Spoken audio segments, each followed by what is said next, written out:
Hello, we have another video on solving linear programming problems using the simplex method. So here I have what appears to be a standard maximization problem because the objective function is to be maximized. All of the constraints have less than or equal to signs in them, and all of the variables are non-negative. So as we saw in the previous video, the first step after determining that we have a standard maximization problem is to rewrite the problem in a system of linear, or not even linear, just a system of equalities. So that requires adding a slack variable to each of our constraints. So if I rewrite this first constraint, 4x1 plus x2, I'm going to add my first slack variable of u, and then I'm going to leave some space in this line, and that less than or equal to 28 becomes equals 28.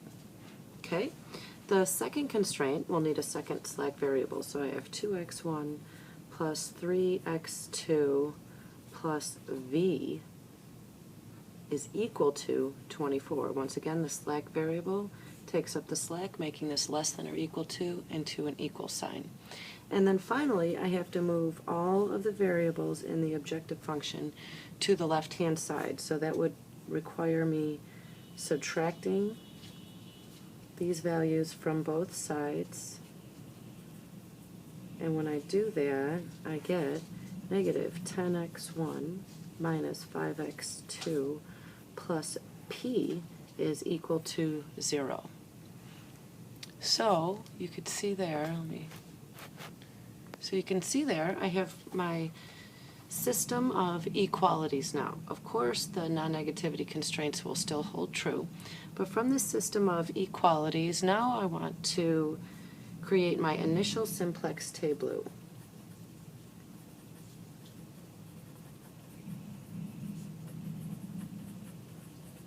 Now notice how I left gaps where there were no variable terms to write in. I'm going to have to do the same thing when I create my initial simplex tableau.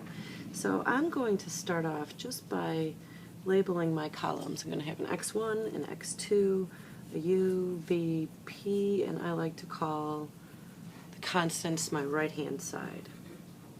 So in the first row, I'm only copying my coefficients. So I have 4, 1, 1, 0, 0, because there are no v or p terms. And then the right-hand side is 28. In the second row, I have 2, 3, 0, 1, 0, and 24.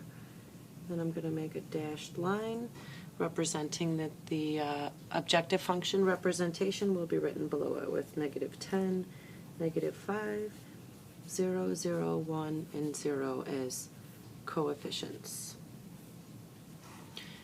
So there is my initial simplex tableau.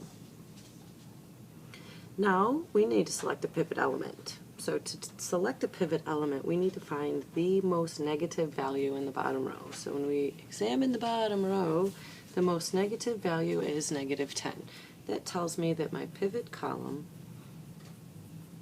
is column 1, because that's where the most negative value is contained, in column 1. From there, we need to take the values in the right-hand side column and divide them by the values in the pivot column. So we have 28 divided by 4, which gives us 7, and 24 divided by 2, which gives us 12. And we want to find the smallest of these. And 7 is the smallest of the two quotients, so that tells me that my pivot row is row 1. Therefore, the pivot element is 4. So if I were using row operations, I would want to turn this 4 into a 1, and then make these 2 and negative 10 into zeros. However, what I'm about to show is for my students who I've given a pivot program to, I'm going to turn my calculator on and first enter the matrix. So I need to go to menu 1, and I press my F3 button is my matrix button, so I'm going to press this one. I have seen some calculators that have the arrow MAT above the F1, so if yours is different, please make that accommodation. So I see the list of matrices here, and I need to tell my calculator what size of a matrix I'm entering. So if I look, there are 1, 2, 3 rows and 1, 2, 3, 4, 5, 6 columns. So the size of the matrix I need to enter is a 3, execute, 6, execute, execute. Now let me go back for just a minute. I just started typing the dimensions in right here. I didn't have to press this F3 button for dimension, but I could have, and it would have produced the same result. So I need to start entering in the values of my initial simplex tableau.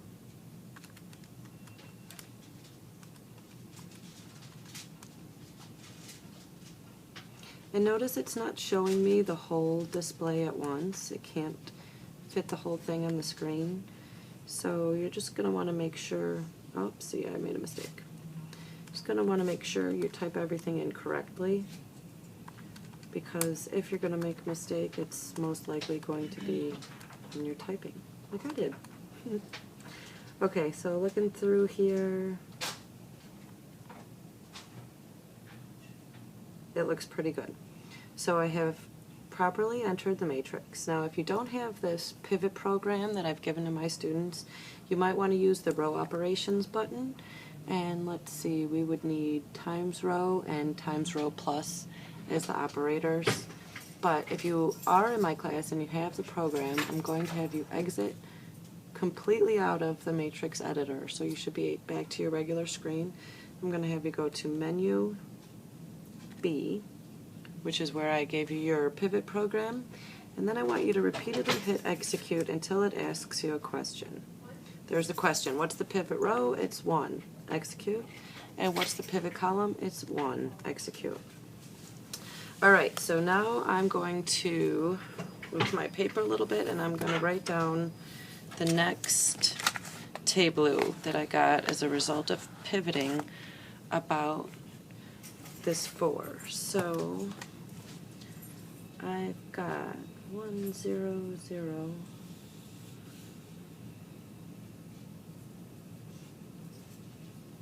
My calculator gave me decimals, so I'm just writing them as decimals. If you would prefer fractions, that's fine as well. You can always use the fraction to decimal button to make that modification.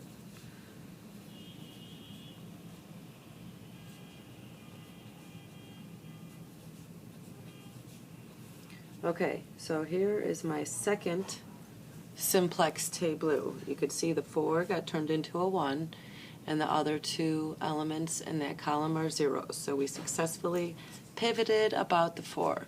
Now I need to look at the bottom row. Are there any negatives left? Yes, there is. So that means I have not reached the final solution. Since there's only 1 negative in the bottom row, that defines my pivot column as column 2. If there were more than 1 negative, again, you would look for the most negative value, and that's what defines your pivot column. Now, once we've identified the pivot column, just like before, we want to take the, let me label these again. Sometimes that can be helpful to have there. If you need it, put the labels in. If you don't need it, don't put them in. All right, so we need to take the right-hand side value and divide it by the value in the pivot column. So 7 divided by 0.25. So 7 cut into quarters should be 28. The other one is 10 divided by 2.5, and that gives me 4. So if I look for the smallest of these two, obviously 4 is the smallest, and the smallest quotient, and that defines my pivot row as row 2. Now, because I already have this in my calculator, I'm going to go back here, and where was I at? Oh, I exited out of the program, so it didn't save. So I'm just going to redo this first pivot operation that I did up here, and actually this is where you should be in your calculator if you didn't do anything else. So now this matrix that I've written here is what's displayed in my calculator, and I have to hit execute whether I want to keep going or not to get out of the program loop. So it asks me, do I want to pivot again? Yes, I do. So I'm just going to hit execute. But if I didn't, I would go down to no, and that would be a safe way to exit the program without editing the program. Okay, so again, I hit execute until it asks me a question. The pivot row in this case is 2, execute, and the pivot column is also 2, execute. And now, excuse me, I have a new tableau.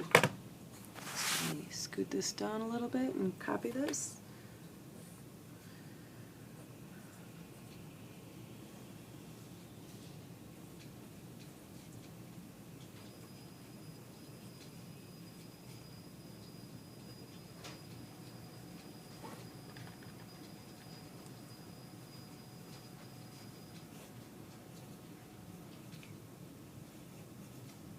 Alright, I think I've gotten to the final solution now, because when I look at my bottom row, I don't see any more negatives. So that must mean I'm at the final solution. So to define the solution, I want to look for unit columns. Unit columns have 1, 1 in them, and the rest of the values in that column are zeros. So because x1 is a unit column, I'm going to take this 1 in that column, and I'm going to connect it with the value on the right-hand side. So therefore, x1 is equal to 60. When I look at x2, it's also a unit column, so I'm going to take the 1 there, and I'm going to connect it to this value on the right-hand side. So x2 is 4. Oh, look at that. I made a mistake, and I found it this time. There we go. x1 is 6. x2 is 4. Now, when we look at u, it is not a unit column. V is not a unit column either. Whenever variables do not have unit columns, their value is 0. And then we move over to our last variable, p, which is our objective function value. It is a unit column because I have 1, 1, and the rest 0, so I connect that here. So the max p is 80 when x1 is 6 and x2 is 4.